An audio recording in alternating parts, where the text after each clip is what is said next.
respirar. Alô? Então, vamos continuar agora com a segunda aula do professor Henrique Bosch, com a introdução à correspondência DSFT. Obrigado.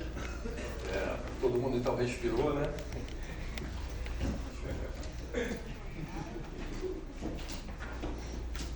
Na verdade era uma dica para eu tomar um gole de água, mas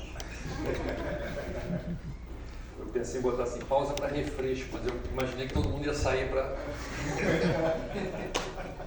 beber alguma coisa, se refrescar, né? Ok, pessoal. Então, não vou recapitular. Bom, aqui eu botei, né, lembrei de botar o programa do curso, uma tentativa. Então, na aula passada, na introdução, eu falei um pouquinho de cordas, né, e a DSFT. Hoje eu vou falar um pouquinho de entropia de buracos negros e continuar e fazer a conexão com a DSFT. E depois, as aulas seguintes, eu botei uma coisa genérica, né, seriam, em princípio, aplicações de física de partículas e, pelo menos na última aula, falar um pouco de matéria condensada. Né? Então, só para recordar, um dos primeiros slides de ontem, né,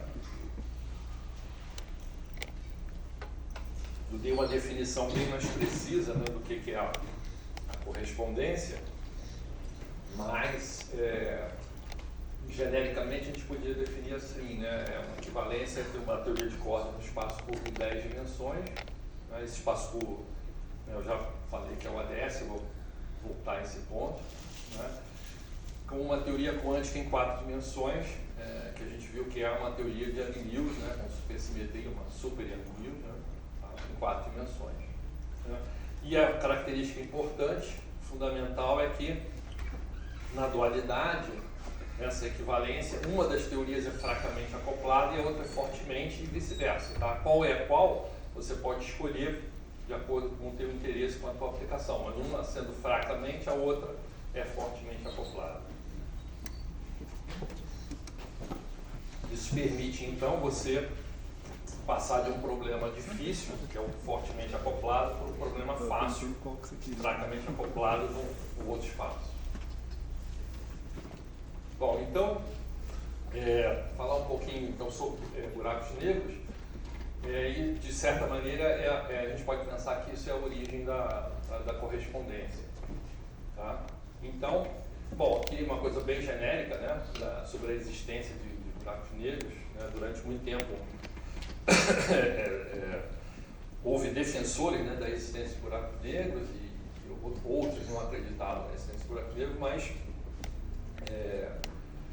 já teve, né, um prêmio Nobel, então bateu lá o carimbo, né? A gente tem observado, né, no LIGO, né, coalescência de buracos negros, então, inclusive de estrelas muito massivas, né? E isso, então, está uma coisa bastante bem estabelecida a existência dos buracos negros. Mas o que isso tem a ver, então, com a teoria de cordas e com a DSFT? Bom, se você pensar em termos de relatividade geral, né, quem já leu um pouquinho ou estudou um pouco de relatividade geral, já deve ter ouvido falar ou sabe, né, que buracos negros eles são caracterizados, né, são soluções clássicas das equações de Einstein, né, e eles têm então, podem ter, né, massa, é a característica principal, carga. Na verdade, carga aqui está no singular, mas o correto seria botar no plural, pode ter várias cargas. Né? A gente pensa normalmente em carga elétrica. No caso da teoria de cordas, eu vou poder ter outras cargas também, mas pode ter carga, né? E momento angular. Isso é basicamente o que tem essas soluções clássicas. Clássicas quer dizer não quânticas, tá? Dos buracos negros. O que distingue, né, o buraco negro de outros objetos é essa característica de ter um horizonte de eventos. Eu estou falando horizonte, né, aqui significa horizonte de eventos. Né? Então, além do qual, né, se você passar para dentro, né, desse horizonte, você não consegue, em princípio, ter nenhuma informação do que está, né, atrás desse horizonte ou lá dentro do horizonte. Né? Certo? Então, essa é a ideia básica aí do que é o buraco negro. Tá? Muito bem, mas isso, pensando em termos de... Está lá, isso está na relatividade geral, né? Mas se você pensar, né, no universo, né, pensando em termodinâmica, né, nas leis da termodinâmica, uma coisa lá da física básica, né, física 2, né, a existência do buraco negro com essas características, com um horizonte de eventos, isso viola a segunda lei da termodinâmica. Tá? E a gente não quer violar a segunda lei da termodinâmica. Porque, se você pensar numa caixinha, né, que tem alguma massa, alguma temperatura, alguma entropia, essa caixinha, né, uma partícula, uma estrela, né, uma pessoa, um astronauta, né, ele pode cair dentro do buraco negro. Né? E aí, se ele cai dentro do buraco negro, quer dizer, passa pelo horizonte de eventos, né, por esse horizonte, e aí aquela quantidade de massa, né, com aquela entropia, com aquela temperatura, eles passam a ficar atrás do horizonte. Né? Você que está fora, você observador fora, né, quando você aplicar a segunda lei da termodinâmica, o que aconteceu? Em princípio, né, você tinha alguma quantidade de entropia lá no teu universo, mas um pedacinho daquela entropia desapareceu. Né? Então, tudo que cai dentro do buraco negro, em princípio, baixaria a entropia do universo. Né? Tenderia, então, a diminuir a entropia, mas a segunda lei diz que a entropia do universo só pode permanecer constante ou aumentar. Então, os buracos negros, em princípio, eles estariam sempre violando a segunda lei da termodinâmica. Tá? Isso, então, foi percebido por alguns pesquisadores na década de 70, né? Um destaque aqui, o Bekenstein e o Hawking, né? Que trabalharam independentemente. Né? A proposta da entropia é mais do Bekenstein, mas o Hawking também contribuiu e estendeu isso. Então, a ideia é assim, vamos pensar, né, eu tinha falado, né, na característica, né, que vem da relatividade geral do buraco negro ter massa, carga molecular, mas então nessa proposta, né, do Bekenstein e depois estendida pelo Hawking, vamos atribuir a esses objetos também a entropia. Né? Eles vão ter também, vou definir que eles tenham também entropia. Claro que isso não vem da solução das equações de Einstein. A gente tem que, bom, em que contexto que isso vai ser, como é que isso vai ser encaixado? A gente tem que pensar como é que vai resolver essa questão, mas essa é a proposta. Tá? Então é chamada de entropia de Bekenstein-Hawking. Tá? E o Hawking, ele então calculou, né, a partir dessa entropia, desse conceito, ele calculou qual seria a temperatura do buraco negro. Né? Então, naquelas quantidades, massa, carga, momento angular, não aparece temperatura, mas ao postular uma entropia, né, o Hawking mostra que, não, se tem entropia, isso vai ter temperatura também. E ele foi adiante, né? E se tem temperatura, isso também deve irradiar, né? Como se fosse um corpo negro. Né? Tá? Então é a famosa radiação Hawking, ele calcula qual é a radiação de um buraco negro, violando aquela ideia, né? Aquela ideia original. Né? Eu não disse aqui explicitamente, mas que o buraco negro só absorve, né? Nada sai do buraco negro. Né? Então, essa proposta da entropia de Hawking, né? Ela também estaria violando aquela ideia inicial. Né? O buraco negro também permitiria alguma coisa saindo. Né? Tá? É claro que isso não está descrito pela relatividade geral, né? Você teria que, de alguma maneira, estender, né, a tua compreensão dessa gravitação que explicaria ou explica esses buracos negros de alguma maneira. Tá? Bom, antes de eu falar dessa teoria, então essa aqui seria a fórmula proposta pelo Bekenstein e pelo Hawking. A principal descoberta, que é o ponto central para a gente, é que essa entropia ela é proporcional à área, tá? A área do horizonte, esse A aqui. Tá? Se você puser as constantes dimensionais, seria a constante de Boltzmann, aqui o comprimento de Planck, né? Usual. E se você tirar esses essas unidades, ficaria simplesmente a área do horizonte sobre 4. Tá? Então essa é a característica importante, que essa entropia proposta ela é proporcional à área.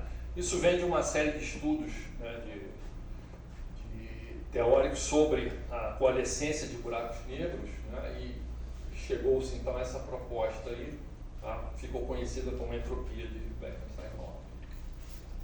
Tá? Então, novamente, né? Então, pela relatividade geral, né, que é uma extensão, vamos dizer, posso pensar assim, da mecânica newtoniana, né, com efeitos, né, relativísticos, né, os buracos negros, então, eles não teriam entropia, nem temperatura, nem radiariam, né, tá? Mas para não violar a segunda lei da termodinâmica, que é uma outra teoria, né, mas que a gente aceita na física, então, como é que a gente junta essas coisas, né? Então, a ideia, né, isso é uma ideia ainda não completamente realizada, mas a gente precisaria, então, de uma teoria quântica para a gravitação, né? E nessa, né, que seria substituiria ou estenderia a relatividade geral, né, com aspectos quânticos, né? Essa teoria quântica para a gravitação, então, em princípio, a gente não conhece essa teoria, existem várias propostas, mas não existe uma única teoria que seja consensual.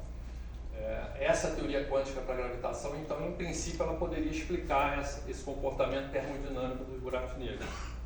Tá? Essa que seria a ideia que está aqui, né? Que eu vou usar essa ideia, apesar da gente não saber qual é essa teoria quântica para a gravitação. Tá? Então, nessa teoria quântica da gravitação, a gente esperaria que, né, essa propriedade do buraco negro ela fosse essa questão de entropia, temperatura, radiação, né, fosse explicada, né, ou saísse dessa teoria. Né, tá? Então, isso seria uma espécie de correção quântica para o comportamento clássico do buraco negro. Tá? Essa que seria a ideia que a gente tá deles, né, do Bekenstein, nesse aspecto principalmente do Hawking, né? O Hawking trabalhou então em teorias semiclássicas da gravitação, semiclássica no sentido de aspectos clássicos com correções quânticas, né? O Hawking trabalhou muito nisso, por isso que então que ele chegou principalmente na radiação Hawking. Tá?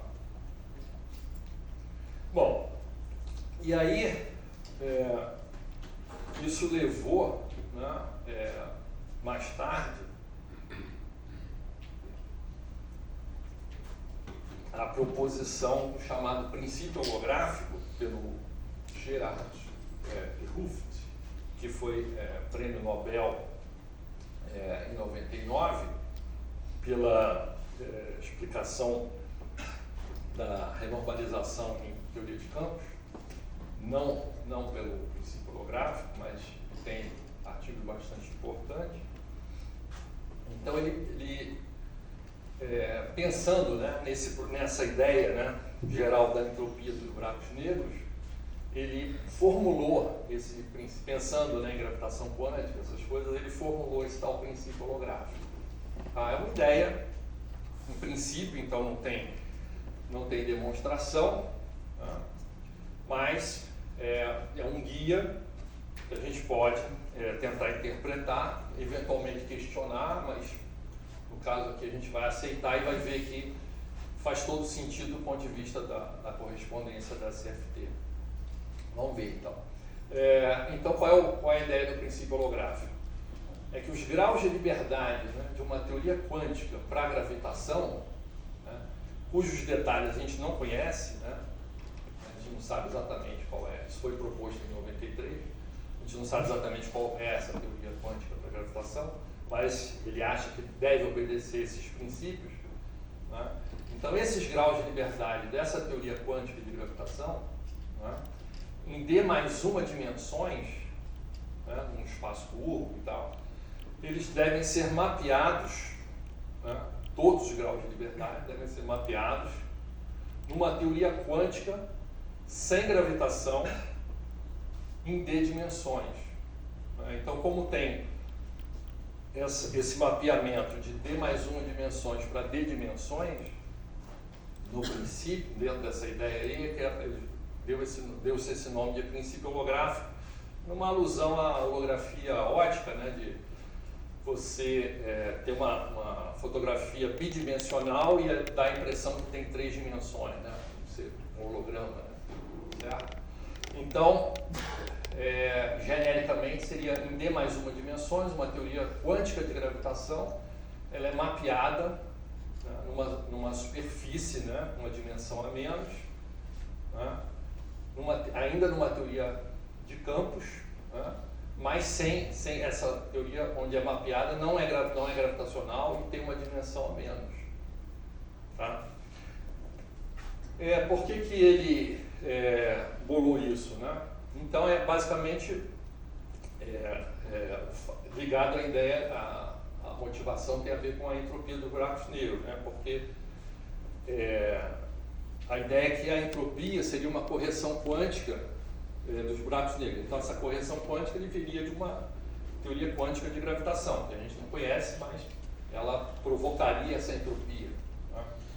Partindo dessa ideia. Né? E, como a gente tinha visto, né, anteriormente, né, essa entropia que vem dessa teoria quântica da gravitação, do buraco negro como um todo, né, essa entropia, né, ela é proporcional à área do horizonte, né, que define, né, a superfície do buraco negro, certo? Então, de alguma maneira, né, o Ruft, né, ele interpretou, né, essa teoria quântica, né, ele está descrevendo lá, quanticamente lá o interior do buraco negro, que todos os graus de liberdade daquela teoria quântica dentro do buraco negro estariam mapeados, seria através da entropia, né, estariam mapeados na sua superfície, porque só depende da área do horizonte. Tá? Então essa relação, que normalmente, né, se a gente lembrar da física básica, normalmente a entropia a gente chama de uma quantidade extensiva, ela é proporcional ao volume dos objetos. Né? Se você abrir o livro aí de física básica, qual é a entropia dessa garrafinha, né, ou uma cadeira, da mesa e tal, você vai ver normalmente a entropia é proporcional ao volume do objeto. Tá? Mas essa característica de ser, né, proporcional à área, né, então eu acho que isso aí é uma coisa bastante característica, que chamou muita atenção aí de vários pesquisadores do Tufts, né? E levou ele então à formulação desse princípio holográfico, vamos dizer, generalizando essa ideia, né? Então, os graus de liberdade ali, vamos pensar, dentro do buraco negro, né? Tem flutuações quânticas e tal, isso tudo estaria expresso através dessa entropia que depende só da área dele, né? Então, ela estaria sendo mapeada, né? Os graus de liberdade estariam sendo mapeados numa superfície com uma dimensão a menos, tá? Nessa superfície em D dimensões e já sem a gravitação, essa teoria ali já sem a gravitação, tá? Essa que é a ideia dele. Mas isso é um princípio, né? E aí você pode usar esse princípio, né, para tentar extrair informações e tal, né? Então, se você partir desse princípio, né, isso já explica a entropia de buracos negros, né, porque a entropia está mapeada na área do horizonte, que é uma dimensão a menos do que o volume dele. Né, tá? E isso talvez indique um caminho para entender o paradoxo da perda de informação. Um problema, né, básico dos buracos negros é que não só a entropia, né, entropia e informação são quantidades relacionadas ou análogas. Quando você joga algum objeto dentro do buraco negro, né, não só a entropia está sumindo, como a informação está sumindo. Né? Então tem esse paradoxo da perda de informação, né? E no caso da entropia, essa proposta do Bekenstein e Hawking resolve a questão da entropia, porque quando você joga o bloquinho, né, para dentro do buraco negro, né, aquela entropia ela não vai desaparecer, porque o buraco negro, como ele passou a ter entropia, então ele contribui para a entropia, então a entropia total do universo não diminui. Tá? A entropia do buraco negro aumenta um pouquinho, tá? e então deixa de violar a segunda lei. Tá? Então esse princípio holográfico, né, tu estava tentando bolar uma teoria quântica para a gravitação, né, inspirada na entropia, e explica, né, se você aceitar o princípio, ele explicaria, né, de onde é que poderia vir essa entropia de buracos negros. Tá? Essa questão do paradoxo da perda de informação é um problema bem mais complicado, né, que até hoje ainda está desenrolando, tem algumas propostas e tal, mas é uma coisa mais complicada. Bom, por que eu estou trazendo isso aqui? Né? É porque isso está relacionado com a correspondência da SFT.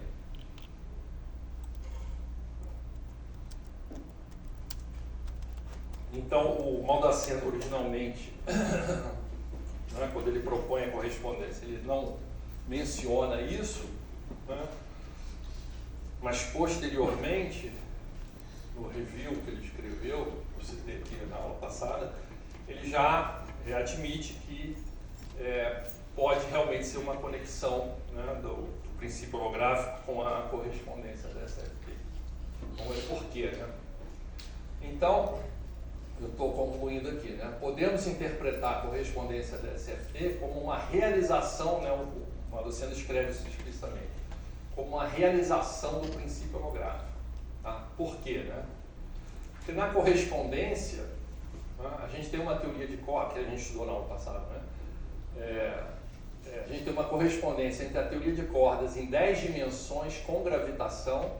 Por que com gravitação? Porque, como eu falei várias vezes, tem gravitons, né? Os gravitons estão na teoria de cordas, eles aparecem espontaneamente, eu não preciso colocar eles lá. Então, é que a teoria de cordas não só é de gravitação, como já é uma gravitação quântica. Então está resolvida a gravitação quântica. Não exatamente, porque é nessa teoria em 10 dimensões, né? Que a gente não sabe interpretar, né? Como é que a gente interpreta nosso mundo de 4 dimensões a partir dessa teoria de 10. Então, não é trivial tirar alguma informação dessa teoria. Né? Então, na correspondência, né, tem uma teoria, de um lado, né, tem a teoria de cordas em 10 dimensões, nessa teoria com gravitação, já no espaço anti-de Sitter, mas com gravitons e tal. Né, e a correspondência diz que essa teoria de cordas, né, ela é equivalente a uma teoria quântica de campos no espaço chato. Né, no espaço de Young-Mills, ou no espaço de Minkowski, desculpa. No espaço chato seria uma teoria de Young-Mills, né, na verdade supersimétrica e tal, em 4 dimensões e sem gravitação. Né? Você fala, mas o princípio holográfico era D mais 1 indo para D, né? Aqui é de 10 para 4, né? O negócio, né, do princípio holográfico a gente não conseguiria imaginar a correspondência. Né? Porque a correspondência, vou mostrar daqui a pouco, ela vem da teoria de cordas, né? Ela não veio do princípio holográfico. Né? Mas qual é a relação então? Como a gente vai ver daqui a pouquinho, tá? Na prática, tá? A correspondência ela acaba funcionando como uma holografia, pode ser pensada como holografia do ADS5, né? Na aula passada a gente falou bastante do ADS5S5, né? Esse espaço de 10 dimensões, onde ocorre a correspondência, é um ADS de 5 dimensões e né, associado, né, a uma hiperesfera de 5 dimensões. Então tem duas partes esse espaço de 10 dimensões, tá? E a gente vai ver que a parte, vamos dizer, mais importante para a gente vai ser a parte do anti-de Sitter, que tem 5 dimensões. E aí, se a gente pensar nessa parte aqui, ignorando momentaneamente a hiperesfera,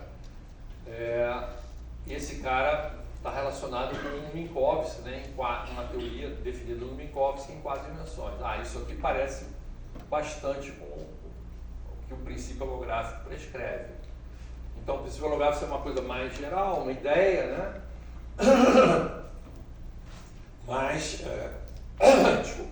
Mas o princípio, a correspondência da SFT, vamos dizer, é uma formulação matemática mais precisa, né, que vem, então, diretamente da teoria de cordas. Mas, então, a gente pode pensar que isso pode representar, então, uma espécie de holografia.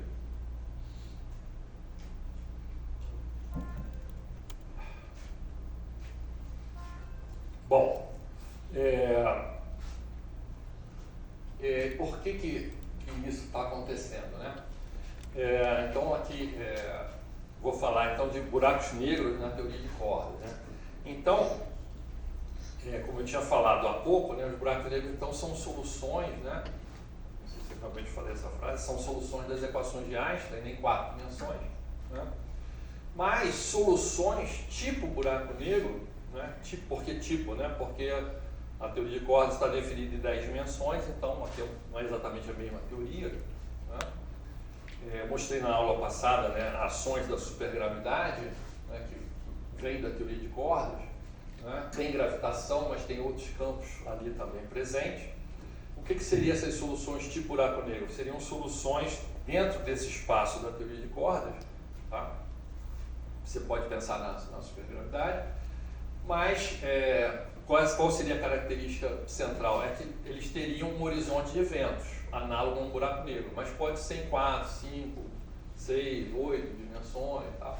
Pode ser esférico, mas pode ser plano, pode ter outras configurações, tá? Então, esse tem um trabalho muito importante de 91 do Horowitz e Strominger, são dois caras feras aí, onde eles estudaram sistematicamente, né, eles pegaram a teoria de cordas em 10 dimensões, estudaram sistematicamente, né, todas as soluções que eles conseguiram encontrar que tivessem um horizonte de eventos dentro da teoria de cordas definida em 10 dimensões. Tá? Aí eles classificaram todas essas soluções. Tá? E essas soluções foram chamadas, né, com simetria plana, esférica e tal, em diversas dimensões ali dentro, foram chamadas de cordas negras, né, e também de branas negras, vários nomes, P-branas e tal. Esse nome P-branas, né, é uma alusão a uma membrana, só que a membrana a gente pensa uma coisa de 2 dimensões, né, e a P-brana ela teria P dimensões, né? Então uma membrana de 3 dimensões, pensando em coisas estendidas, seria uma 3-brana, né? Certo? E por aí vai, né? Certo? Seriam extensões, objetos estendidos dentro dessa teoria, tá?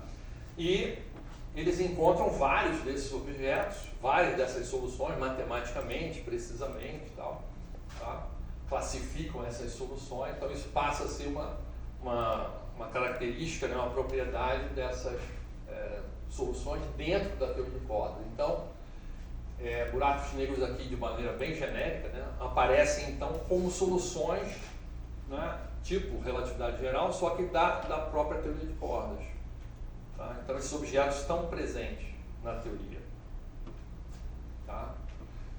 Então existe esse outro nome, de P-branas, né? O que seriam as de P-branas? Seriam essas P-branas, esses objetos, né, de dimensões variadas, né, as P-branas, onde adicionalmente você vai perceber, né, que a teoria de cordas que está vivendo ali tem aquelas cordinhas, imagina, né, esse volume aqui, tem P-branas voando aqui e tem cordas voando aqui, né? Certo? Elas interagem, qual é o papel delas e tal. Então se descobriu, né, que as cordas nesse espaço, não é? Quando elas se aproximam desses objetos, dessas P-branas, né, elas tocam nessas, né, podem tocar nessas P-branas e satisfazer uma condição de contorno, né, que em geral é uma condição de contorno de Dirichlet, né? Então esse D aqui da D P-brana é porque é uma condição de contorno de Dirichlet, é simplesmente aquela condição mais simples, né? Tem um valor constante, né? Uma cordinha encostando numa superfície, né? Pensando no caso de dimensão mais simples, né? Então são essas D P-branas, então elas são essas soluções tipo relatividade geral na teoria de cordas, ou na supergravidade, né? Mas também são o lugar geométrico, né, onde as cordas, né, abertas terminam, né, nesse espaço aí cheio dessas superfícies aí. Professor, tem alguma impedição para que a outra equação de contorno, tipo Neumann ou... você pode ter Neumann também. A Dirichlet é mais comum e a mais usada, mas pode ter Neumann, pode ter outras condições. Né? Inicialmente, havia uma certa preocupação de não usar outras condições de contorno, mas depois se viu que é possível ter outras condições de contorno. Mas essas das DP-branas é que acabam sendo as mais populares, as mais interessantes de trabalhar. Aí as demais seriam tipo outras excitações? Porque na verdade, essas DP-branas, esse nome D talvez seja enganoso, né? Significa que tem um conjunto, né, de subconjunto, né, dessas 10 dimensões. Então vamos supor que a nossa P-brana tenha 5 dimensões. Então a corda vai satisfazer uma condição de Dirichlet sobre essas 5 dimensões. E as outras, né, nas outras dimensões, normalmente são condições de Neumann. Então, mas sobre a P-brana, normalmente é a Dirichlet. Mas você poderia ter o contrário também. Mas o usual é a gente fazer essa escolha. Tá? Botar uma Dirichlet sobre esses objetos, tá? E as restantes normalmente são condições de Neumann, que é a corda solta. Tá? Inicialmente, na teoria de cordas, se pensava que só se podia usar a condição de Neumann, que seria sempre corda solta. Não faz sentido fixar a corda e tal. Mas uma vez que se descobriu a existência desses objetos, falou, não, sobre esse objeto faz sentido botar uma condição de Dirichlet. Então no início o corda era só Neumann, mas vamos botar Dirichlet também. Então acabou vindo dessa maneira. Mas acho que tem que fixar para conservação de momento também. Tem uma série de detalhes, né? Uma série de detalhes que você vai incorporar. Oi. Nessa solução de buraco negro, suaviza a singularidade de alguma forma? Suaviza. Qual singularidade? É igual a zero. E continua aparecendo. Vou mostrar lá já. Vai aparecer. Bom, a gente não sabe se essa singularidade existe ou não, né? Mas nessa formulação ela vai aparecer. Tá? A singularidade R igual a zero, que é típica do buraco negro, vai estar nesses objetos também das branas. Vou mostrar já a métrica aqui. Tá? Bom, então essas DP branas, né? Então também para introduzir essa notação, elas se comportam como se fosse um buraco negro, tá? Dentro da teoria de cordas. Então elas deformam o espaço, né, à sua volta, né, implicando numa curvatura variável, certo? Como os buracos negros. Só que não precisa ser uma coisa esférica, tal, ingênua lá. O buraco negro não precisa ser esférico também, né? Poderia ter uma configuração um pouco mais complicada. Né? Mas elas deformam, então elas encurvam o espaço, né, certo? À sua volta. Tá? Então, só para a gente visualizar aqui, né, botei aqui uma coleção de 3 DP-branas, né, e cordas fechadas voando aqui livremente e tal, e as cordas abertas, né, começando e terminando, né, começa e termina numa D-brana, e pode conectar também, né, duas D-branas. Né? Isso vai ser uma construção interessante, porque você pode atribuir cargas a essas branas, né, como se fossem buracos negros carregados, e elas podem ter cargas diferentes. Então, a corda ela pode estar conectando objetos de carga, a corda aberta conectando objetos de carga diferentes. Tá? Isso é uma coisa bastante importante. Essa brana é no espaço-tempo? Então, Essa brana é no espaço-tempo? é no espaço-tempo. Não, O espaço... é no espaço-tempo ou é no espaço-tempo? Ela também é, né? Ela também é. Você quer saber se tem coordenada temporal ali dentro? É porque essas cordas... Ela está mergulhando. Parecendo a ideia que o pessoal tem de buraco de minhoca, não? Essas cordas aí. Não. Conectando 2 pontos no espaço-tempo diferente, né? Acho que não é exatamente isso. Mas isso aqui, só para tentar responder a sua primeira pergunta, isso aqui em branco, né, seria o espaço de 10 dimensões, né? Esse espaço aqui. E elas teriam, por exemplo, no caso eu desenhei, né, em 2 dimensões, né, seria uma 2 brana, né, é uma membrana de 2 dimensões, né, mas ela própria é um espaço, né, e se você deixar o tempo correr é um espaço-tempo também, só que uma dimensão menor, né, tá? Mas isso não é o buraco de minhoca, não é o buraco de minhoca, tá? Como é que é o buraco de minhoca? O buraco de minhoca é um buraco negro de um lado e um buraco branco do outro, né? Com uma conexão do espaço-tempo, não é um buraco de minhoca. É bem interessante, tem a ver também com a DSFT, mas não é isso aqui. Tá? Então, aqui eu estou querendo destacar, né, a corda fechada, voando, né, nesse espaço, né, e a corda aberta, né, satisfazendo a tal condição de Dirichlet, né, da Debrana, né? Aqui eu... Oi. T é qualquer valor, tem a dimensão, é qualquer valor. Limitado, né, a 9, limitado a 9, porque P é a dimensão espacial. Então eu posso ter uma 9 brana, a 9 brana ela tem todas as dimensões do espaço, né? Pode ser uma D0 brana, eu não botei aqui os números, né? Pode ser uma D0 brana, que é um pontinho, D1 brana, que é uma corda, uma D2 brana, que era essa, 3, 4, 5. A 3 seria um volume, que é bastante importante, né? E por aí vai até 9, no caso das 10 dimensões, ela já tem todas as dimensões espaciais das 10 dimensões, né? Pode. Se você tiver na corda bosônica, que tem 26 dimensões, aí as debranas podem ir até 25, tá? Ocupar todas as dimensões espaciais, pode. Se eu tenho uma dimensão que é sempre uma dimensão de você fica falando que consegue mover nessas direções.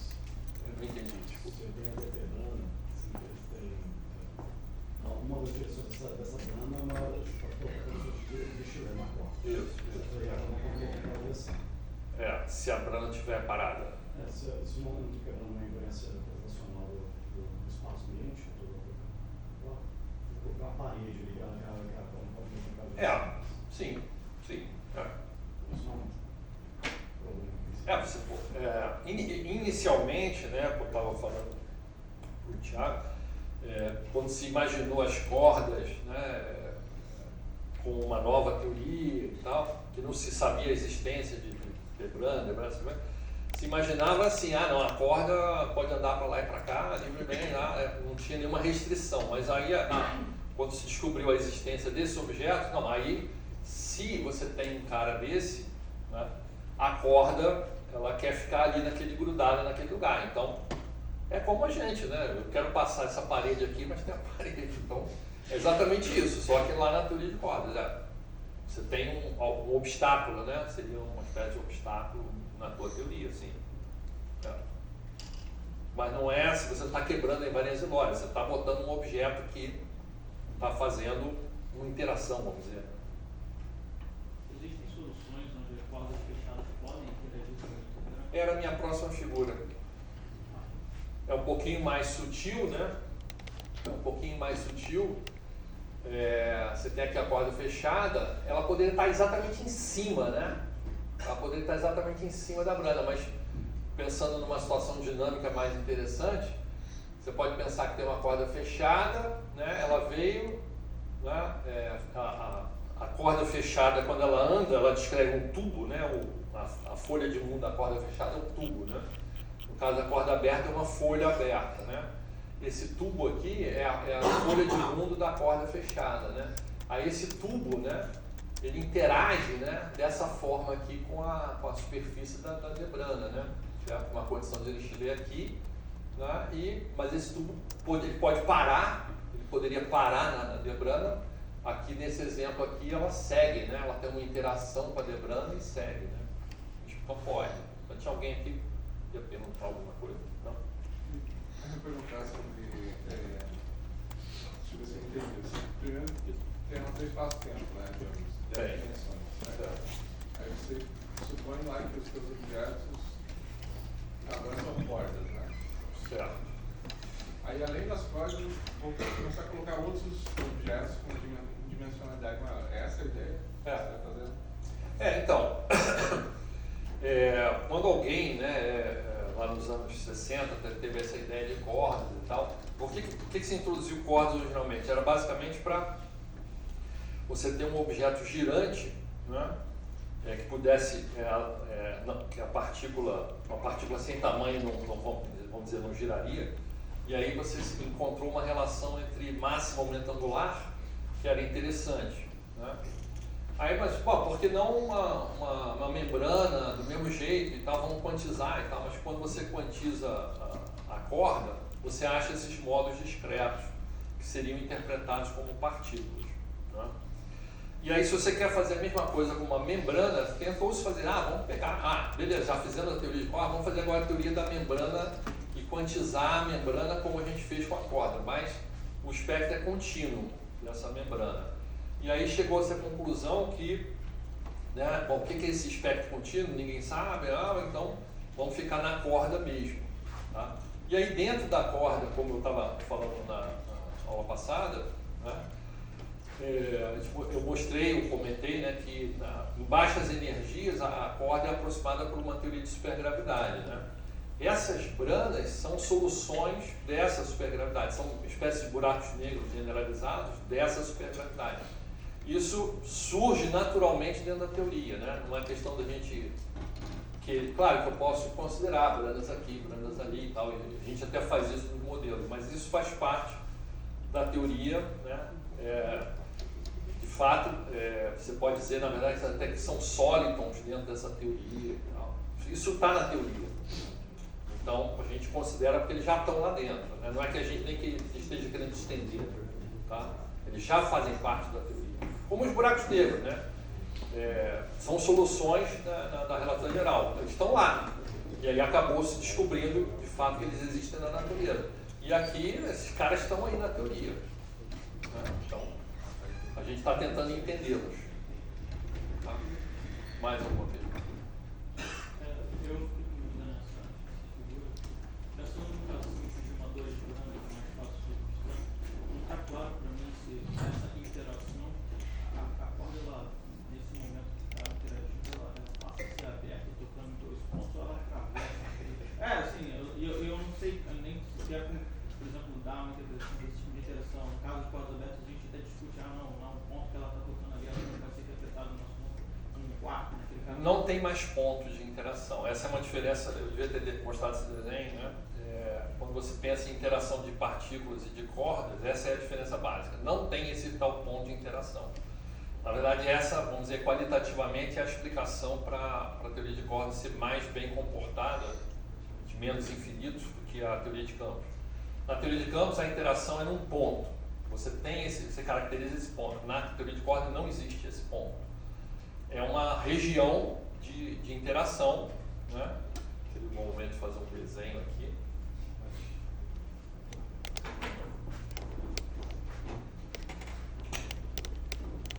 Como é que sobe e subir? Só esse, vou usar o cantinho. Só que aí não dá para subir só o lado. Deixa eu passar aqui. Isso aqui não move, né?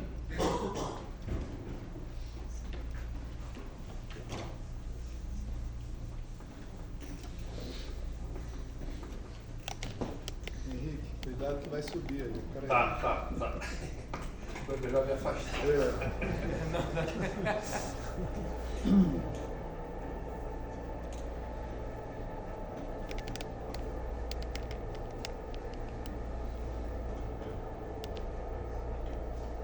Valeu.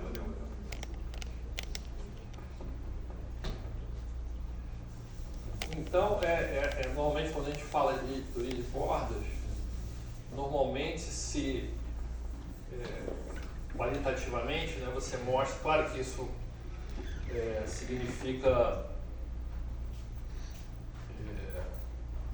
tem cálculos associados a esses objetos, né, mas um diagrama de Feynman, né, diagrama de Feynman de partícula, é isso daqui, né, por exemplo, na teoria Phi3, né, na teoria Phi3 seria isso daqui, né, você tem esse ponto aqui e tem esse ponto aqui. Não existe um ponto de interação, né? O análogo de cordas, né, se for uma corda aberta, seria uma cordinha aqui, né? Elas vão andar, vão descrever a folha de mundo, né? Vão descrever a folha de mundo, e essa folha de mundo ela vai juntar, né? Ela vai juntar, então não tem, por mais que você queira, você não consegue achar nenhum ponto aqui de interação. Ah, esse cara aqui, não, mas aí se você mudar o referencial, então não tem ponto, né? E aqui também. É o que o pessoal chama de calça, né? Parece vou cortar aqui, parece uma calça, né? Então aqui tem um ponto, né? E essas divergências ultravioleta da teoria, né? Qualitativamente, né, elas melhorariam pelo fato de isso aqui estar difuso, né? Certo? E se você quiser cordas fechadas,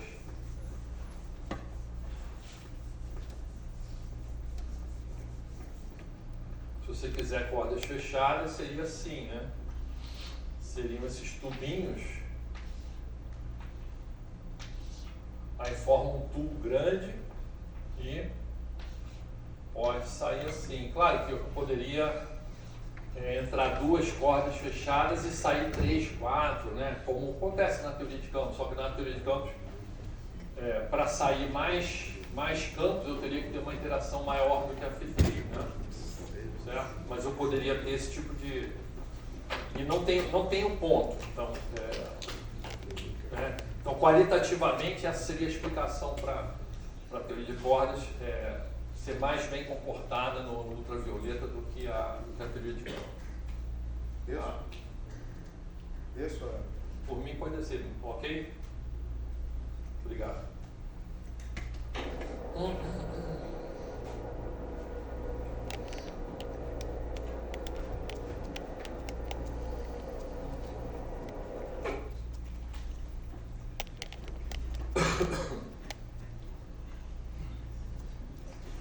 Então essa seria a versão, né, desse tubinho que eu desenhei, só que aí batendo numa membrana. E a gente pode pensar que ele está interagindo, né? Porque, como estava perguntando, né, o colega, né? E quem são esses objetos? Então, inicialmente, são cordas, né? Tentamos quantizar a membrana, não deu certo, então vamos esquecer a quantização, vamos só quantizar a corda, beleza? Mas mesmo só quantizando a corda, né, ao perceber que, né, dentro da corda tem uma teoria de supergravidade, ia estudando soluções, né, algumas soluções da supergravidade, aquelas soluções que têm horizonte de eventos, que são tipo extensões de buraco negro, chega-se à conclusão da existência desses objetos. E eles estão lá simplesmente? Não, eles interagem com as cordas, né? Porque a corda, essa figura aqui, né? A gente vê as cordas abertas tocando, né? Ela começa e termina, isso tem uma interpretação física bem bacana. E as cordas fechadas, elas também podem, né, interagir, né? Pode viver em cima de uma brana, mas não tem muita graça, mas ela pode também interagir, né, com uma brana desse jeito aqui, por exemplo. Tá? Bom, então, feito esse pequeno tour aí pelos buracos negros e pelas depebranas, vamos então voltar aqui para o Maldacena e para o ADS-FT. Então, o Maldacena, né, estou imaginando aqui, né, ele pegou esse trabalho lá do Horowitz, do Strominger, né, e resolveu olhar, né, essas... alguém perguntou quais eram o número de soluções e tal. Então tem várias pebranas de várias dimensões diferentes. Tá? Ele então, e lá no artigo, né, do Horowitz e Strominger, eles classificaram, né, essas soluções. Então, faz alguma diferença se, na aula passada eu falei da corda 2A e 2B, né, a correspondência baseada na corda 2B, porque o motivo está aqui. Então, quando Horowitz e Strominger estudaram essas soluções da supergravidade, eles classificaram as soluções. Então, na 2A, que é a teoria não quiral, tinha um conjunto de soluções. E na 2B tinha um outro conjunto de soluções. Curiosamente, as dimensões dessas soluções da 2A e 2B são diferentes. Então, na 2A, aparece uma 2 brana, uma 4 brana, uma 6 brana, uma 8 brana. E na 2B, que é a teoria quiral, aparece uma 1 brana, uma 3 brana, uma 5 brana. As dimensões são diferentes, curiosamente. Uma 5 brana, uma 7 brana e uma 9 brana. Então, o Maldacena se interessou por essas D3 branas. Né? A D3, por que é uma D3 brana?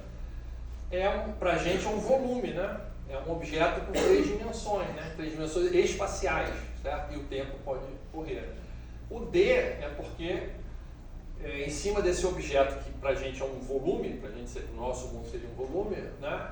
A corda que vive em 10, quando ela chegar perto, né, desse objeto aí, a corda vai tocar nele e vai satisfazer uma condição de Dirichlet nessas coordenadas, mas vai satisfazer Neumann nas outras coordenadas. As outras coordenadas vão ficar soltas.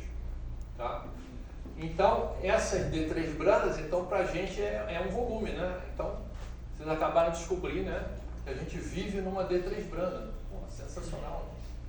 E o Maldacena, então, ele, não sei se por causa disso, né, mas ele resolveu olhar para esse mundo aí da D3 brana, para essas soluções lá do Horowitz e do Strominger. Né? E ele estudou um caso mais especial e mais interessante, que é um conjunto de N D3 branas. Então, como naquela figurinha que eu tinha mostrado antes, aqui eu tenho 3, né? 3 D branas, certo? Aqui são aparentemente bidimensionais, mas eu posso pensar que são... Eu não tenho como desenhar, né? Vou desenhar uns cubinhos, aí vai ficar meio esquisito, né? Aqui são 3 delas, certo? Então eu posso pensar que são 3 D3 branas. Não dá para desenhar, né? Esses objetos com mais dimensões, né? Então ele estudou, né, não só as D3 branas, como um conjunto de N D3 branas. Tá?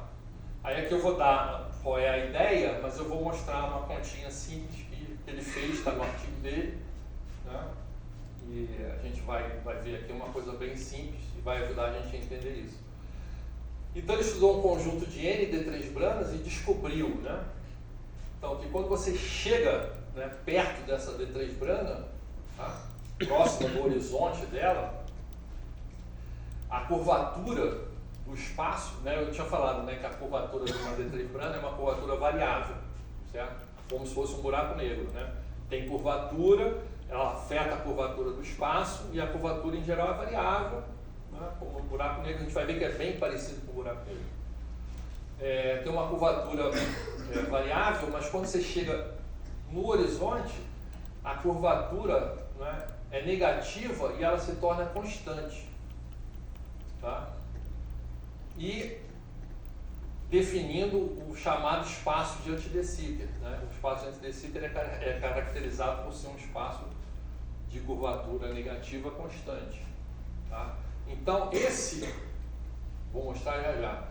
Esse conjunto aqui de N de 3 branas, né, quando você chega pertinho dele, né, a corda, né, quem é que vai ver isso? A corda que vai tocar nessa, ela vai tocar nessa, ela vai ver ali naquele ponto ali, ela vai ver um espaço Anti-de Sitter. É daí que vem por isso, por que a correspondência está no Anti-de Sitter? É por causa disso daí.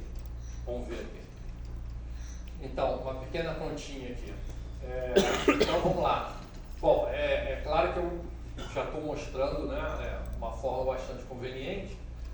Então, se vocês pegarem lá o trabalho do Horowitz Strominger, ele, né, não bota nessa forma aqui tão ajeitadinha, mas aqui a gente já começou com uma forma conveniente. Essa então seria uma métrica, né, que pode ser lida lá no trabalho do Horowitz Strominger, tá, das N de 3 branas.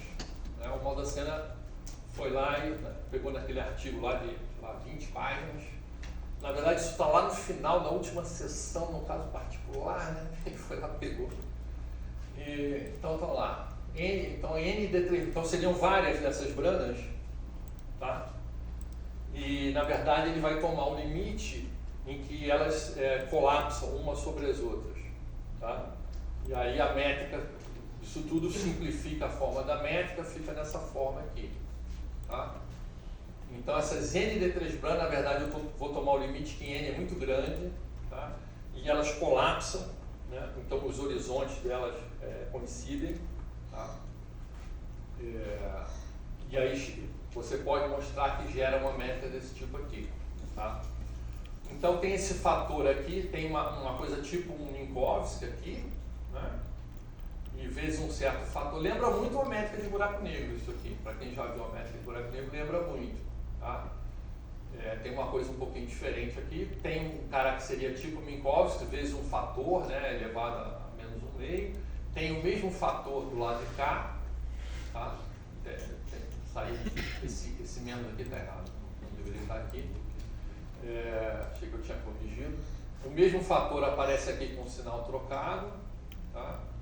E tem aqui uma parte de uma esfera aqui, tem uma coordenada radial. Aqui seria 4 dimensões, tá? Isso aqui está em 10 dimensões. Aqui seria o tempo, né? Que esse dx seria x1, x2, x3, né? O xyz usual, tá? Esse aqui seria uma quinta coordenada e teria mais 5 aqui associado a uma esfera, tá? E esse lambda, então isso vem dessa solução lá da supergravidade, que vem da teoria de Bohr, tá? Isso não é postulado, né? Isso é uma solução, tá? Tipo você abrir um livro de relatividade, vamos estudar a solução de Schwarzschild. Como é que é a solução de Schwarzschild? Simetria, não sei o que e tal, a mesma coisa aqui, né? Só que essas branas, né, elas como vêm da supergravidade, então tem, além da gravitação, né, vão ter as formas, né, aquelas formas que eu falei, um forma, 2 formas, 3 formas, tem umas 5 formas, né, o cara estuda isso daí e chega nessa solução, tá?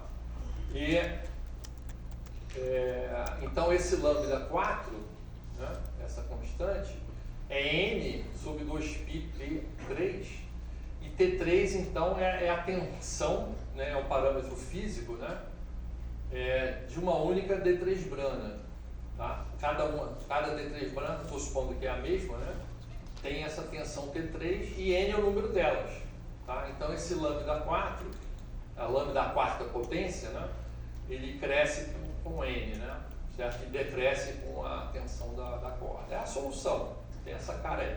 E tem o tal do horizonte. Você queria saber do horizonte? Ó, o horizonte, R igual a 0, tá aí. Isso aqui é uma solução clássica, tipo buraco negro, só que nessa coisa meio doida de 10 dimensões e tal. Mas é tipo buraco negro. Buraco negro, em 4 dimensões, aqui teria uma dimensão a menos e não teria essa esfera, basicamente. Esse sinal aqui está errado também. Mas seria tipo isso daí, só que não teria essa constante, tipicamente aqui seria a massa do buraco negro, em vez desse lambda quarta aqui. Tá? E não seria R4, mas esse R4 tem a ver com a dimensão do problema. Tá? Se eu não tivesse com D3 brana, se eu tivesse com a D5 brana, aí a dimensão aqui seria, as dimensões seriam diferentes. Tá? Então isso é uma coisa específica dessas soluções das ND3 branas. Tá? Então vamos aceitar que a solução é assim. Isso então, quem quiser abrir lá o não vai achar essa métrica, o Maldacena espertamente soube escolher as coordenadas e tal, né? mas vem das soluções deles. Tá? E eu repeti aqui só por conveniência, para a gente poder acompanhar a conta. Tá? Então são 2 continhas que eu quero fazer. Né? Como eu falei, né? Essas D-branas, DP-branas, produzem uma curvatura variável. Tá? Isso vai ficar claro agora. No espaço, como se fosse um buraco negro. Tá? Então eu vou olhar o que acontece longe desse horizonte das branas, tá? Para essa solução. Então como é que é longe dessa? Né? O que é longe? Né? Então, deixa eu ver. Peraí. Então, o que é longe, né? O único parâmetro que a gente tem, né, a gente está nessa coordenada R, o único parâmetro que a gente tem é o lambda, né? Que tem a ver com a tensão e o número de branda, né? Então, longe para a gente é um R muito maior do que o lambda, tá bom? Isso aqui é o longe para a gente, é longe do horizonte. É um R muito grande comparado com esse valor lambda constante, tá? O que acontece? Então, é só a gente fazer essa continha, né? Nosso cálculo 1, né? Relembrar lá o limite, né? Como é que toma o limite. R é muito grande, né? O que acontece com R muito grande? Isso aqui vai para zero, né? Esse fator aqui, né? Ele vai para essa razão vai está muito pequenininha. Isso aqui vai tender para 1, né? Isso aqui também vai tender para 1, certo? Então esse fator de curvatura vai desaparecer, né? E só vão sobrar essas coordenadas que estão entre parênteses aqui, né? Não preciso mais dos parênteses, porque é 1 e 1. Um era inverso do outro, né? Mas 1 e 1, né? Faz uma diferença. E então, quando você está longe dessas N D3 brandas, né? O que acontece longe das N D3 brandas? Você está num espaço de Minkowski de 10 dimensões. Tá? Pô, mas esse Minkowski escrito assim são as 4 coordenadas do Minkowski 4 usuais. Tem uma quinta ali, que é essa tal coordenada radial que mede essa distância, tá? Que a gente está do horizonte. E tem também uma parte de uma esfera, né? 5 coordenadas, 5 coordenadas desse Minkowski estão numa forma de uma hiperesfera. Mas esse é um espaço chato, não tem curvatura de 10 dimensões. Tá? Então, longe, é muito parecido com o buraco negro. Longe do buraco negro, o espaço é chato. Beleza? Tipo Schwarz, né? E o outro limite que nos interessa é próximo do horizonte. Né? Então, repetir aqui novamente a métrica das LD3 brandas, certo? E eu quero agora o outro limite. Como é que é perto das LD3 brandas? É o R tendendo a zero. Tá? Claro, se você botar zero, o negócio explode, né, e tal, mas é o R muito pequenininho perto dessa constante lambda, certo? Então esse cara aqui vai ser, o R agora é pequenininho, então esse cara, a razão ele é muito grande, certo? Aqui também. Esse 1 passa a ser desprezível, né, certo? Porque a fração agora que era pequena, agora a fração ficou grande. Então o 1, como ele é desprezível, né, ele vai desaparecer, né, e vai ficar então essa razão lambda 4 sobre R4 elevada a menos 1/2, né, certo? Então inverto, né, por causa do sinal, tiro a raiz quadrada, dá R2 sobre lambda 2, nessa daqui, certo? E nessa daqui, né, essa fração fica grande, joga 1 fora, também extrai a raiz quadrada, não tem inversão, é lambda 2 sobre R2, certo? Tá? E ao fazer isso, né, aqui também teria, né, o mesmo fator aqui, mas esse R2 que aparece aqui cancela com esse R2, né, da coordenada, e sobra o lambda 2 constante aqui. Então nesse limite aqui aparece uma hiperesfera de 5, mas com raio fixo agora. Certo? Lá no Minkowski o raio dependia da distância, né? Nesse limite aqui perto do horizonte, a hiperesfera tem raio fixo. Tá? E apareceu esse espaço aqui. Né? Que espaço é esse? Então, só para ficar numa cara mais simpática, a gente já poderia dizer o que é esse espaço, mas só para ficar com a cara que eu apresentei na aula passada e a cara mais comum, vamos fazer uma mudança de coordenadas, tá? Introduzir a coordenada Z, não é a coordenada daqui, tá? É uma quinta coordenada, que substitui a coordenada R, certo? É o inverso da coordenada R, aparece o lambda 2 aqui para consertar as unidades, tá? Então essa coordenada Z é basicamente o inverso dessa coordenada que mede a distância radial, né, a partir do horizonte das branas, tá? E se você fizer, como é que fica, né? Aqui não depende do Z, né? Esse cara naturalmente inverte, né? Lambda 2 sobre Z2, certo? Direto, né? Tá? Lambda 4, não sei o que, cancela. E aqui, como é que fica aqui? Você tem que fazer duas continhas, né? Tem o lambda 2 sobre R2, que inverte, né? Mas tem um DR aqui, né? Ah, quem é o DR? Tem que derivar, vai dar um de conta, né? Você tem que derivar quem é DR aqui, DR, DZ, não sei o que, fazer essa continha para transformar em DZ2, então vai ter o fator que vem desse cara e o fator desse cara. Se você fizer essa continha, você vai descobrir que o DZ2 adquire o mesmo fator que aparece nesse cara aqui, unifica, né? Os fatores ficam, aqui eles são invertidos, né? Quando ao trocar para essa coordenada, a coordenada de Poincaré, os fatores ficam exatamente da mesma forma. Tá? E a parte da esfera fica lá do jeito que estava antes. Né? E esse é exatamente o espaço anti-de Sitter que eu tinha apresentado na aula passada. Né? Com a mesma constante, né? Alguém tinha perguntado ontem por que o raio, isso aqui é o raio, né? Estou chamando agora de lambda, porque o lambda veio lá da solução das branas, né? Esse cara aqui faz o papel do raio do ADS, que é o raio da hiperesfera, é a mesma constante, né? Tinham perguntado ontem, mas é o mesmo, tem que ser o mesmo? Não é que tem que ser o mesmo, né? É que quando você faz a solução, né, obtém a solução, isso vem da solução. Eu poderia inventar uma solução com raios diferentes? É que isso, alguém perguntou, mas o ADS é a solução das equações de Einstein? É a solução. Aqui, claro que isso aqui é uma teoria estendida, né? A gente botou mais campos e tal. Em princípio, a teoria tem supersimetria, né? Outras coisas. Tá? Mas então, o raio de curvatura da hiperesfera é o mesmo, o raio chamado raio do ADS. Tá? Então, o que eu estou mostrando aqui, em resumo?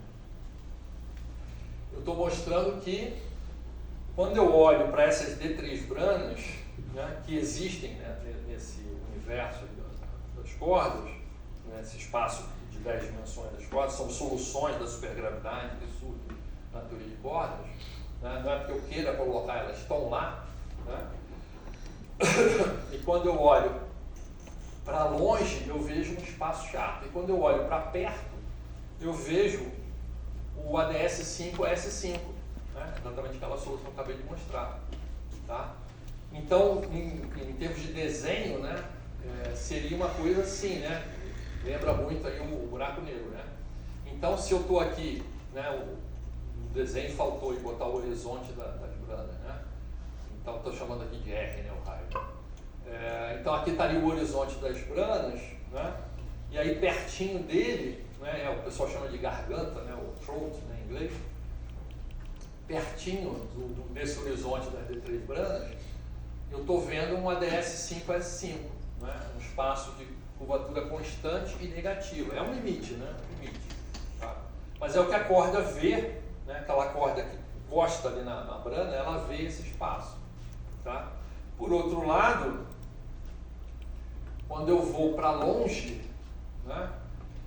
Essa curvatura das D3 branas é variável, né? E naturalmente ela vai mudando, e a gente mostrou que ela vai para um espaço chato, certo? Ainda tem a assimetria, né? Aqui está uma simetria S2, né? Está desenhada uma simetria S2 de rotação, mas seria uma S5, né? Tem uma simetria de rotação nesse espaço, e tem um Minkowski chato aqui de 10 dimensões, ó, certo? Isso aí é longe das branas, certo? Então isso aí, né, talvez a primeira dúvida, né, que surge quando se ouve falar na correspondência da SFT é assim, bom, mas por que o Baldaceno escolheu esse anti-de Sitter? Então onde que veio? Vem daí então, né? Então ele olhou para essas soluções que estão dentro da teoria que aparecem na teoria de cordas, né, e percebeu, né, então essa continha está no artigo dele, né? Não é uma conta difícil, né? Essa continha é uma das continhas que está no artigo dele. É claro, tem outras coisas, né? Fala um pouco lá da simetria e tal. Então ele percebeu, né, que dentro dessas soluções encontradas lá pelo Horowitz-Frominger lá de 91, ele percebeu que lá dentro, nessas soluções da Dedebrand, tinha um espaço de De Sitter, certo? E com várias propriedades interessantes, certo? Bom, então, o que tem de interessante aí? Então, esse espaço, né, ADS 5S5, né, a fronteira dele essa fronteira ela é meio sofisticada, é meio complicada, porque o infinito também pertence à fronteira. Tem um trabalho do Liao, aquele matemático famoso, que prova, né, que essa fronteira, esse ponto no Z infinito, ela pertence ao mesmo espaço do Z igual a zero. Aqui nessas coordenadas isso não é óbvio, mas você pode mudar as coordenadas e mostrar isso, mas eu vou concentrar aqui no Z igual a zero, que é a parte mais importante, pelo menos nesse momento. Então, nós teríamos uma fronteira em Z igual a zero, tá? Que representa o R infinito, tá? Daquela coordenada labrana, tá? Mas dentro do ODS, tá? Dentro do ODS. Claro que ao fazer Z igual a zero, eu não posso querer voltar para o R infinito para não cair no espaço chato. Agora eu estou fazendo esse limite dentro desse espaço ADS, né? O espaço ADS está grudadinho na brana, né? Mas eu estou agora expandindo ele, considerando ele infinito, né? Tá? Na prática, essa fronteira aqui do ADS 5, ela vai ter 4 dimensões. Tá? Isso tem a ver com a ideia lá da holografia. Por que isso na prática? Porque o raio da hiperesfera, botei a métrica aqui, ó, né? O raio dessa hiperesfera aqui ele é constante, certo? Então é uma esferinha de 5 dimensões que não muda de raio. Mas quando você vai para Z igual a zero, esse fator aqui, chamado fator conforme, esse cara explode, né? Ele vai para infinito. Então o tamanho do anti-De Sitter, quando o Z vai para zero, é infinito, né? E essa esferinha lá tem aquele raiozinho lá. Então a razão, né, desses tamanhos aí, essa razão vai para zero. Então é como se ao ir para a fronteira Z igual a zero, é como se essa esferinha na prática, o raio dela fosse desaparecendo. Tá? Então na prática, tá, é como se a fronteira do ADS 5S5 fosse uma teoria de 4 dimensões. Onde é que estão essas 4 dimensões? É esse pedacinho aqui, que é o pedacinho do Minkowski, nosso usual de 4 dimensões. Né? O Z vai para zero, né? Esse cara explode, DZ igual a zero, sobra um Minkowski de 4 dimensões. Esse fator aqui também some na fronteira, e essa esferinha aqui de 5 dimensões, também, o tamanho dela também fica desprezível. Tá? Então, isso é central, né, na ideia da correspondência. É por isso que você pode fazer uma correspondência de 10 para 4, seria uma coisa bem radical, né? Porque na holografia é D mais 1 para D, né? Mas essa é a questão, né? É porque essa parte da hiperesfera, ela acaba sendo meio que fatorada, né? Nessa composição aí da métrica com o ADS, né? Tá? Então o Maldacena, né? Essa história de ADS, isso tudo já tinha lá, está lá no livro lá do Hawking Ellis, né, a solução do ADS e tal, mas nada ligado com a teoria de cordas, né. Maldacena percebeu então que a teoria de cordas, né, de 10 dimensões no espaço ADS 5S5, ela se reduz, né, na fronteira, ao Z igual a zero, a uma teoria de campos, né, em 4 dimensões na fronteira. Certo? Aí então vem a correspondência de 10 para 4. Tá? Eu não sei se eu vou destacar aqui.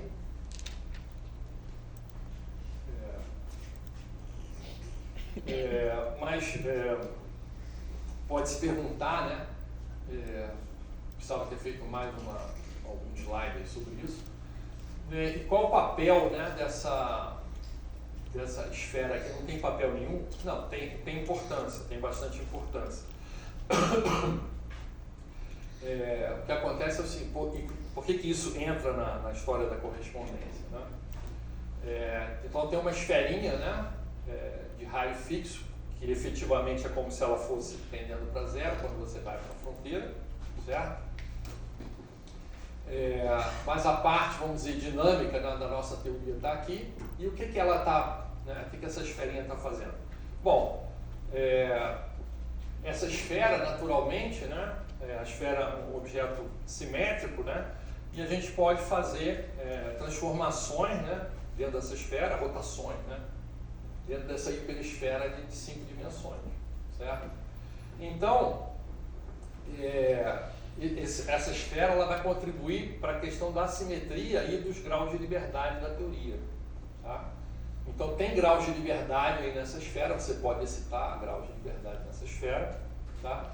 Então, essa esfera de 5 dimensões, né, o S5, certo? Se você não tem nenhuma coisa, né, não isotrópica aí nessa esfera, se é totalmente isotrópica, você vai ter uma simetria de rotação nessa esfera S5, né, certo? Então, você vai ter um grupo de isometria que é o SO6, né, exatamente como acontece numa esfera de dimensão menor, né? Vamos dar um exemplo nosso usual, né? Uma esfera, né, no nosso mundo aqui, né, em 3 dimensões, ela é uma superfície S2, né? É uma superfície bidimensional e é uma esfera em 3 dimensões, né? E rotações, né, nessa esfera S2, né, são descritas pelo grupo SO3, certo? São rotações no nosso mundo, né, euclidiano. A mesma coisa acontece aqui com essa esfera S5, tá? A gente não consegue visualizar, mas as rotações, né, nessa hiperesfera S5 são descritas pelo grupo das rotações SO6, tá? Descrito pelo grupo SO6, tá? Que, em termos de teoria de grupos, né, você pode, isso acontece não com todos os grupos, mas com alguns grupos, né? Como acontece exatamente uma cópia do que acontece com o SO3, a gente aprende isso lá em mecânica quântica, né? A simetria, né, de rotação de momento angular, né, tem a ver com o grupo SO3, né, certo? E a gente junta, né, momento angular com spin, que é descrito pela simetria SO2, né? Você pode combinar, né? Então tem uma espécie de isomorfismo entre o SO3 e o SO2, né? Tem alguns detalhes, tem um espaço real, outro espaço complexo, então tem um mapeamento, tem algumas sutilezas, mas essencialmente, né, uma álgebra vai na outra e tal. Então alguma coisa semelhante acontece aqui, né, com essa esfera S5, né, com esse grupo de simetria SO6, né, em termos do grupo SU das transformações unitárias, é o SU4. Tá? Então, da mesma maneira que o SO3 ele tem uma certa relação com o SU2, esse SU6 aqui, né, você pode mapear esse cara num SU4. Certo? Então, seriam transformações, rotações, né, num espaço complexo de 4 dimensões. Tá? Então, lembrando que, né, são vários ingredientes, né? Lembrando que, né, então você está numa teoria de cordas, né? Você está numa teoria de cordas que já é supersimétrica, certo? Não sei se você lembra, mas a teoria, né, era uma teoria de cordas 2B e tal, né? Tinha uma supersimetria, né? Porque se não fosse supersimétrica ela seria em 26 dimensões, né? Então ela já era supersimétrica para ser em 10 dimensões. Então já era uma teoria de cordas supersimétrica, certo? E você identifica, né, nesse espaço ADS5S5 um pedacinho aqui, então, que tem, né, ele é descrito com uma invariância, aparece, né, nesse limite, quando você vai para próximo do horizonte da hiperplana, aparece um pedacinho que ganha uma simetria, fica mais simétrico, né? O espaço ADS5S5 ele é mais simétrico do que o AD3 plano. Então você ganhou uma simetria especial aqui, né? Essa simetria SU4. Tá? E aí quando você olha lá para a teoria de Young-Mills, né? O que seria essa simetria SU4 lá na teoria de Young-Mills? Então, mais uma vez o Maldacena, né? Não sei se consultou os colegas ou abriu lá, né, os papers e tal. e descobriu que essa teoria, Yang-Mills, né, 10, beleza, descobriu que, ou já sabia, né, que uma teoria de Yang-Mills com essa simetria extra, né, SU4, exatamente corresponde à simetria, à supersimetria estendida N igual a 4, esse SU4. Corresponde a uma simetria de rotação lá nos geradores da supersimetria. Então, por que é N, lá na aula passada, né? Por que é uma Yang-Mills com supersimetria N, por que exatamente N igual a 4? Esse N igual a 4 vem exatamente por causa do S5, que tem uma simetria SO6, que é análoga a SU4, e esse SU4 é uma espécie de rotação, tá? É chamada simetria R, tá? É uma simetria de rotação da supersimetria, tá? Da supersimetria da teoria da fronteira. Tá? Então é por isso que a teoria da fronteira, né, carrega essa supersimetria estendida, vamos dizer assim. Né? Então vem dessa esferinha aqui que sobrou aí do espaço antidecível. Tá? Isso então caracteriza esses detalhes aí da correspondência. Então, no final da aula passada, eu falei de outros exemplos da correspondência, né? Falei do ADS 4S7, né? E do ADS 7S4, que viriam da teoria M, né? Como essas esferas têm outras dimensões, 7 e 4, então o grupo de simetria que vai aparecer na supersimetria da fronteira é diferente. Tá? Então, por isso que aparece aquele N igual a 8, né? aquelas outras coisas. Né? Certo? Então vem por causa, mas eu não repeti a conta aqui, mas essa conta que eu fiz né, para as D3 branas, né, essa conta aqui de olhar o horizonte e olhar o próximo do horizonte e longe do horizonte, né, o Maldacena percebeu que é um padrão, né, não era só... Esse ADS5, S5 é o mais estudado. Tá? Normalmente quando se pensa em correspondência, esse é o caso padrão. Né?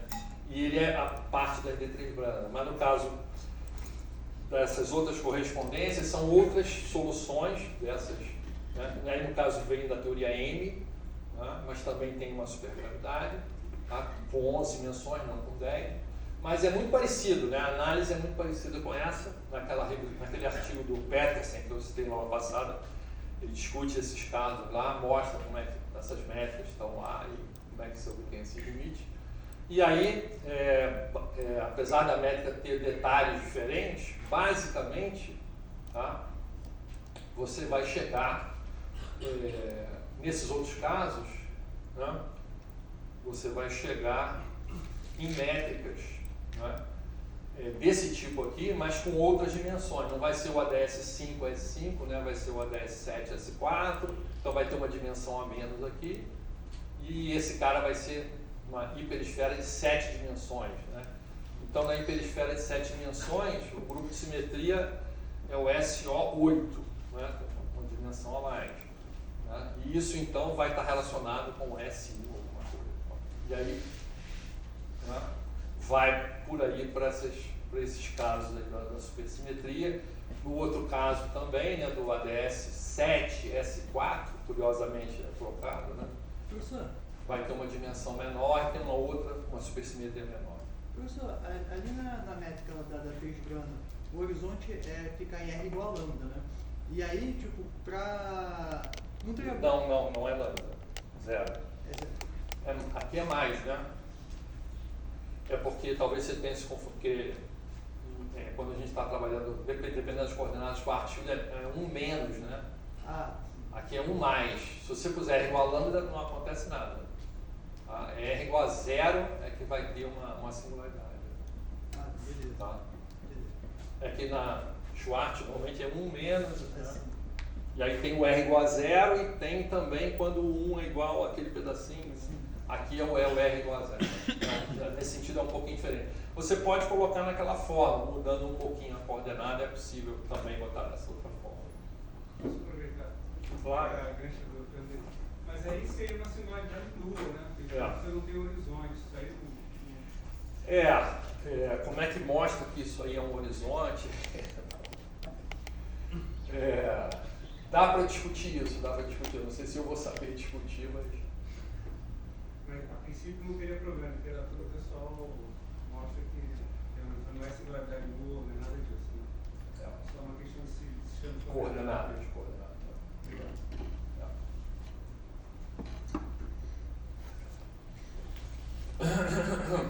Acho que eu tenho 4 ou 5.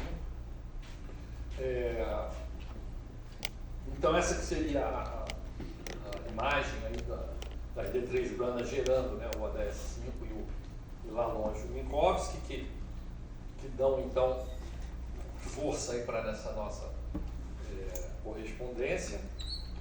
Né? Bom, aqui é um detalhe, né? Voltando um pouco na aula passada, né? Então naquele enunciado lá na correspondência, né? É uma teoria de cordas 2B, né? Em 10 dimensões, né? Que é dual, então, uma teoria de Young-Mills supersimétrica com N grande, né? N4, supersimetria estendida N4, conforme, né? Ainda tem esse detalhe que a teoria é conforme, né? Então estou relembrando aqui esse fato, né? Por que a teoria é conforme, né?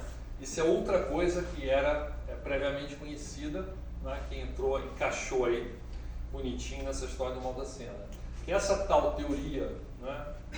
De Young-Mills em 4 dimensões, né? Supersimétrica N igual a 4, né? As pessoas, né? Os pesquisadores já sabiam que essa teoria era uma teoria conforme, né? O que caracteriza essa teoria de Young-Mills N igual a 4 ser conforme? Então, vamos pensar na teoria não conforme.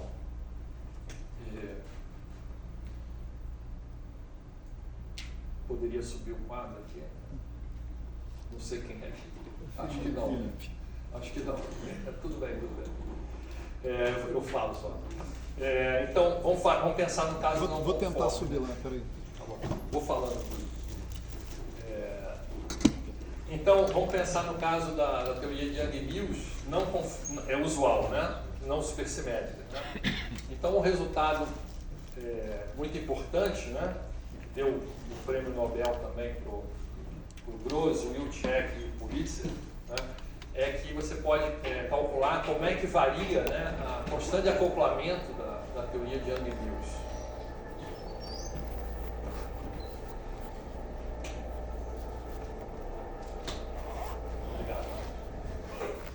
Você pode calcular como é que varia a constante acoplamento da teoria de Young-Mills. Não é? E é a tal da liberdade assintótica, né?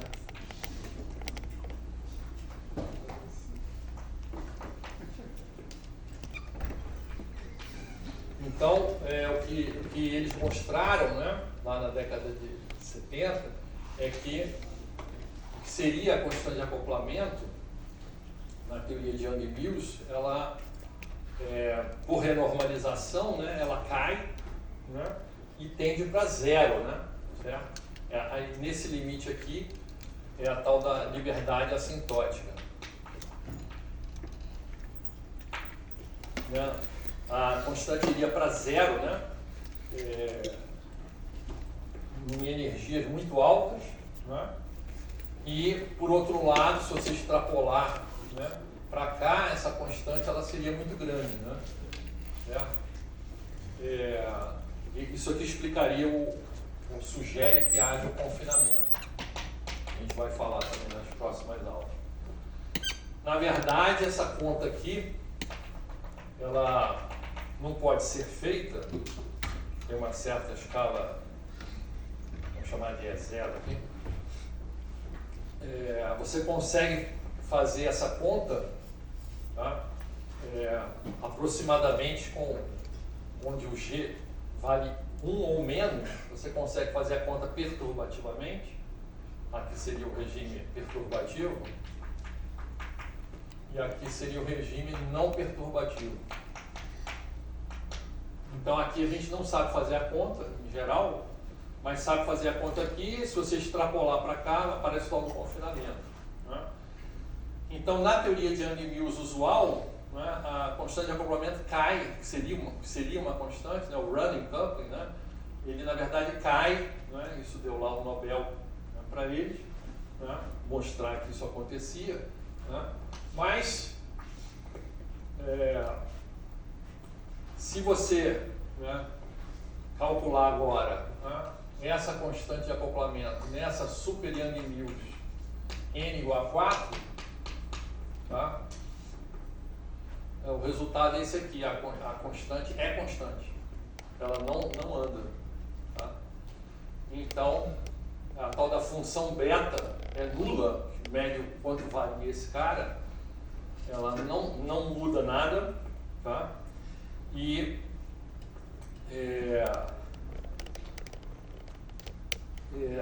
esse cara não evolui, né? Esse cara não evolui com renormalização, com escala de energia, tá? Então, ou seja, essa teoria ela é insensível a qualquer escala de energia, tá? E era um fato já conhecido, né? Teorias conformes é um outro capítulo, estourei meu limite. Teorias conformes é um outro capítulo nessa história, mas se conhecia, né, o fato então que essa teoria aqui é conforme,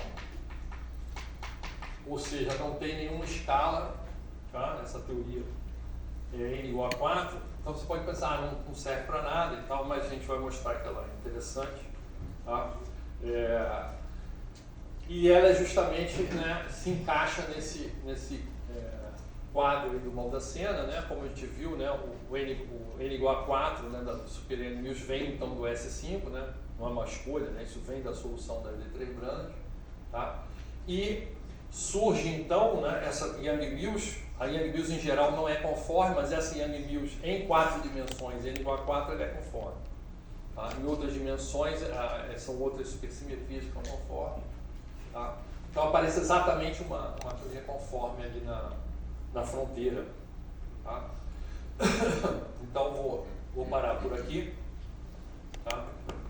Depois eu então vou falar sobre aplicações. Quer que volte? Não, agora fica. Pode voltar de qualquer jeito. Pode voltar. Obrigado.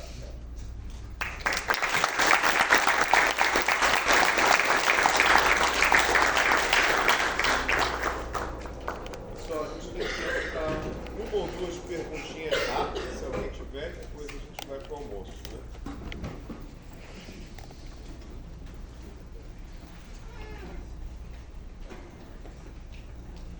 Qual que é o motivo de chamar de cordas? O motivo de chamar de cordas? Tem alguma motivação? Porque tem uma dimensão a mais, fios, cordas, acabou ficando esse nome. É um objeto, é unidimensional, né? Ao contrário da partícula, que é um ponto, né? Ele é estendido no espaço, né? O tal que anda e descreve uma força. E é por algum. Em português é meio engraçado falar corda, né? Corda parece um negócio meio grande, assim, né? Pensar numa corda de violino, né? Uma corda de violão. É um fio, né? Como se fosse fio. A primeira tradução que eu vi no jornal, né? O jornalista traduziu como fios, né? Talvez em português fizesse mais sentido, uma coisa bem fininha, né? Mas ficou esse nome corda. Strings e traduz como corda. Mas é porque é um objeto unidimensional, né? Tá? De onde as partículas seriam excitações, né? Pensando em dualidade, na onda-partícula, né? Por causa da dualidade, onda-partícula da mecânica quântica, a partícula não é localizada exatamente, né? Então é como se na corda, a excitação, né, da corda vibrando, né, aquela gera uma espécie de onda que é a partícula, que a gente identifica como uma partícula, mas não quer dizer que a coisa tem que ser localizada, alguma coisa assim. Bom, pessoal,